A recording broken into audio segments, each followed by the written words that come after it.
Sem Davor in Andraž, da si Tech TV in v današnjem videu bova ocena naslednika enega ful dobrega telefona iz lanskega leta, ki je dobil tudi najnega fončka za najbolj presenetljiv telefon leta. Tako da za ta video sva s strani Vivo Slovenija dobila Vivo X90 Pro, ki je sicer sreden otrok družine X90, ampak ker večjega brata plus ne bo k nam, je to najboljš, kar Vivo lahko ponudi pri nas.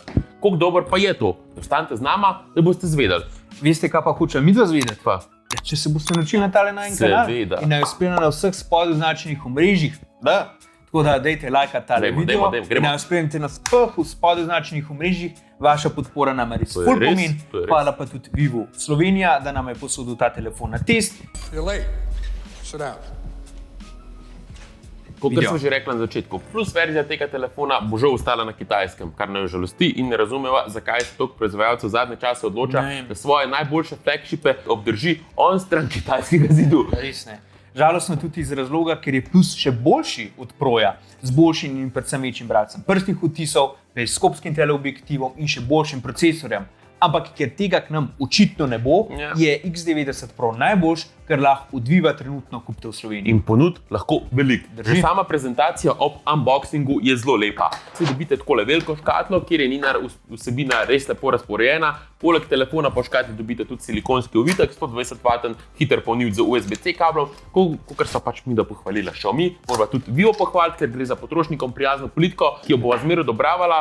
Ampak zdaj pa pojmo kar na telefon. Vivo X90 Pro je sicer zelo prijeten za rokovanje, ker ni pretežek, ker pa še vsem deluje premijsko in nikakor ne cenjeno, tudi zaradi lepega aluminijskega ogrodja, ker ptišče iz veganskega usnja, ki izgleda zelo premijsko, žal pa se ga pri nas zaenkrat da dobiti sam v legendarni črni barvi, ker je malo omejujoče. Mislila namreč, da bi temu telefonu ful pasala kakšna temna zelena ali bordo rdeča barva in gredi zaradi teksture na hrbtišču ta telefon ne drsi, če pa daste gor priložen silikonski ovitek, pa še toliko manj.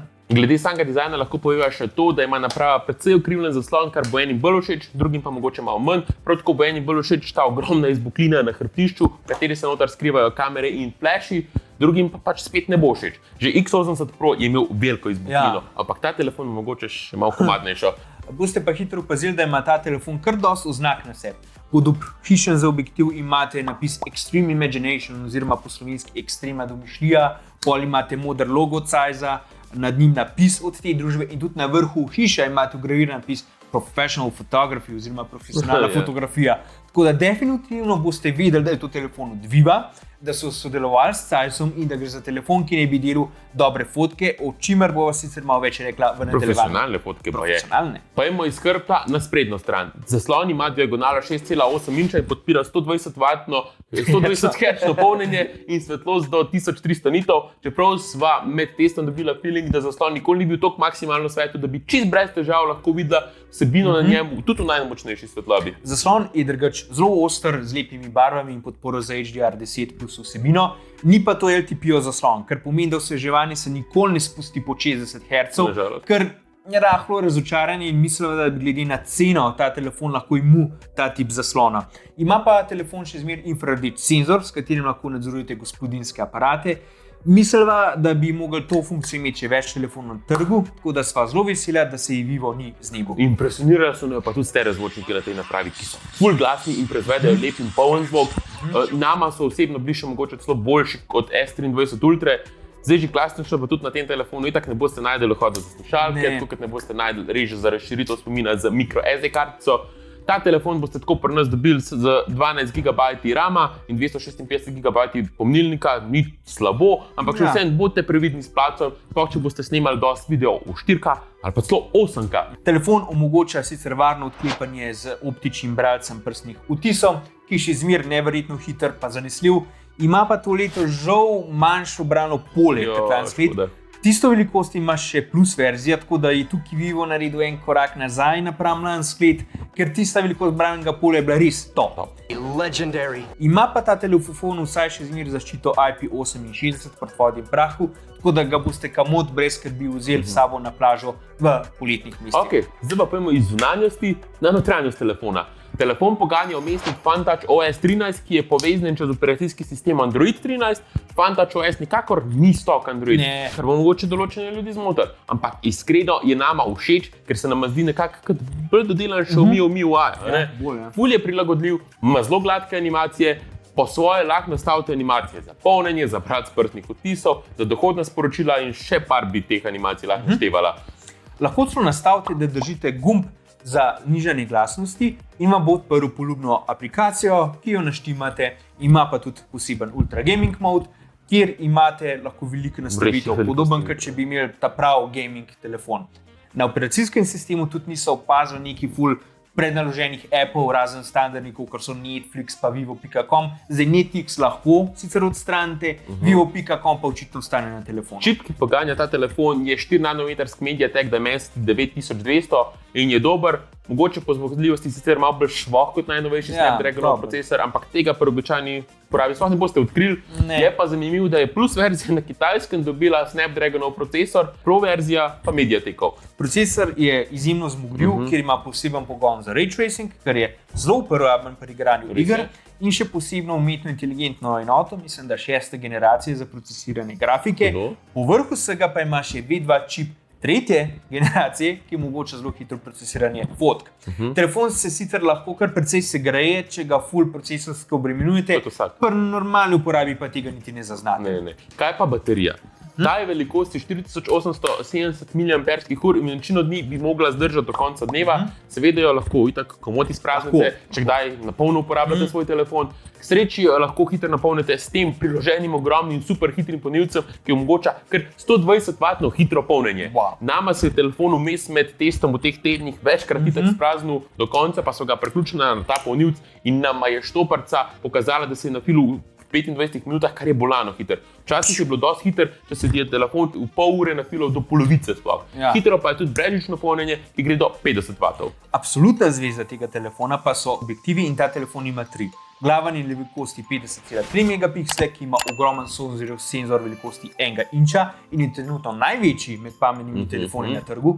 Poleg tega pa ima še telefoto objektiv velikosti 50 megapikslov in ultraširokokoten objektiv velikosti 12 megapikslov. Programska oprema za fotografiranje je bila narejena v sodelovanju z nemškim podjetjem Zeiss in ko preklopite v ta način, vidite razliko, se Zeissovo procesiranje fotk veliko bolj hladno, kot pa po default načinu, kar nam je všeč. V default načinu so pač barve ful bolj barvite pa nasičene. Kaj pa lahko sploh povejo o fotkih, ki so narejene s tem telefonom? Da so v naglavnem objektivu res zelo dobre. So praktičen, brez šuma, podrobnosti je ogromen, sploh jih veliko dobite, če fotkate v velikosti 50 megapikslov in ne v 12,5 megapikslov, kar je po defaultu, kjer telefon Pixel bina v razmerju 4:1. Tako da s temi fotkami sem bila midva ful zadovoljna. Tudi ostali dve kameri sta sicer super, je pa res, da ujameta malo manj podrobnosti kot ta glavni objektiv, ampak to sta še zmeraj ful kvalitetni, tako da načeloma večino časa na vse te objektive brez težav se lahko zanesete za dobro foto. Pa tudi portreten način je fenomenalen, z dobro ločitvijo subjekta in od odzadja in to ne glede na to, ali delate portreten način z glavnim objektivom ali pa s telefoto objektivom. Kvaliteta se pozna celo pri makrofotografiji, ki je narejena z ultraširokokotnim objektivom in gre lahko celo do bližine 4 cm od objekta. Te makrofotke so izjemno dobre in so samo še en dokaz več, zanje nucate posebenega makroobjektiva. Ves gledan kitajski budget in mid-range telefon, ves. Glaven objektiv je izjemen tudi pri nočnem fotografiranju, kjer se telefon sicer malo več cajta vzame, da drži odprto zaslonko in s tem do senzorja spusti več svetlobe, ampak rezultati so zaradi tega res bolani. Kar naju je še posebej presenetilo to, koliko telefon naredi barvite fotke pri nočnih fotografiji in to so takrat, ko nočen način sploh še ni vklopljen, si da je na fotkah predvsem malo šuma. Ta objektiv je lahko nekako vzor vsem drugim objektivom, ki so trenutno na trgu, boa pa dodala, da lahko nočni način včasih kar malo preveč posvetli fotke oziroma jih preveč obarva, v kakšnih primerih lahko to določenim uporabnikom pač ne bo všeč, ker fotke mogoče izpadajo preveč umetno, glede na dejansko stanje, ki ga vidite vi z očmi. V kvaliteti fotk v slabši svetlobi lahko podobno trdijo tudi za telefoto in pa ultraširokokoten objektiv, ki sicer niso tako impresivna kot ta glaven, ampak sta še zmeraj zelo dobra za uporabo. Je pa pri ultraširokokotnem objektivu opazen manj podrobnosti po noč, kot pa recimo pri ta glavnem. Ta telefon je zanimiv, ker če bi z njim snemali po noč brez nočnega načina, bi še zmeraj dobili ven več kot uporabne fotke, kar je zelo impresivno. Nočen način glede na najne teste realno opazno prav samo ultraširokokoten objektiv, za vse ostale bi telefon dobre fotke naredil tudi brez tega načina. Verjetno je tako umetna inteligenca tukaj tako dobro narejena, da sama ugotovi, da slikate v slabši svetlobi in avtomatsko malo dlje odpusti odprto zaslonko na teh objektivih. Ok, vse kul, vse lepo, ampak ima ta telefon tudi pomanjkljivosti? Ja, optičen gre samo do dvakratne povečave, kar je v letu 2023 kar malo premalo za flagship. X90 Pro ima tudi selfie objektiv velikosti 32 megapikslov, ki je v redu, ni pa jih ta najbolj impresivna stvar na tem telefonu, sploh zato, ker žal nima podpore za snemanje selfie videov v 4K. Ker pa si omenil video in ker prej nič nisem govorila o njem, pa dajmo reči še besedo ali pa dve o temu. Telefon je sposoben posneti video do 8K v 24 fps in že ti so dosti kvalitetni, 4K video so pa sploh zelo dobri, z veliko podrobnosti in to je tak trenutno najbolj v redu resolucija, ker je večinoma že tako vsi ekrani podpirajo za razliko od 8K. Video sposobnosti na tej napravi spostavljajo še toliko bolj, ker ta telefon podpira tudi nočen način snemanja video, ki je zelo dober. Že Pixel 7 in Samsung S23 linija so naredili velik korak naprej pri Androidih za video. Ampak ta telefon je po najnem mnenju še mogoče malo dvignil lestvico. Vivo X90 Pro je siguran ta prav flagship, ki ima tudi flagshipu primerno ceno. 1199 evrov. Ja. No, poceni ni, Ne. to zihar ne. Je pa res, da tudi konkurenca, kot sta Apple in Samsung S23 serija, ni poceni. Ni popoln telefon, kot sva rekla, dvakraten optičen zoom je kar malo premalo za trenutne razmere že. Bralec prstnih odtisov je bil lansko leto večji, sicer vrhunski zaslon ni LTPO in tudi barvna izbira je kar malo uboga v Sloveniji. Ampak vse to, razen mogoče zooma na glavnem objektivu, so že kar malo detajli. Dejstvo je še vsem, da je X90 Pro vrhunski telefon z možnost delanja vrhunskih fotografij in impresivnim videom, baterija je solidna in se ne fila tudi zelo hiter, tako da v bistvu je na koncu to dejansko nek hiter telefon, ki ima vrsto odličnih lastnosti. Poleg Applovih najboljših sta mu edina konkurenca verjetno še Xiaomi 13 Pro in S23 Ultra, ki sva jih že ocenila, s katero pa realno niti ne tekmuje, ker s tem telefonom tekmuje njegov večji brat Plus, ki ga pri nas žal ni. Ja. Ga priporočamo? Ja. Valjda.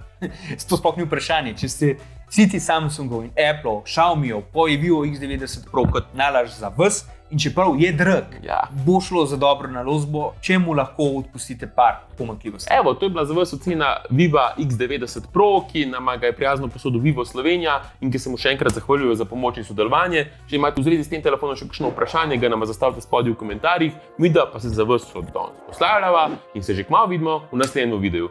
Čau!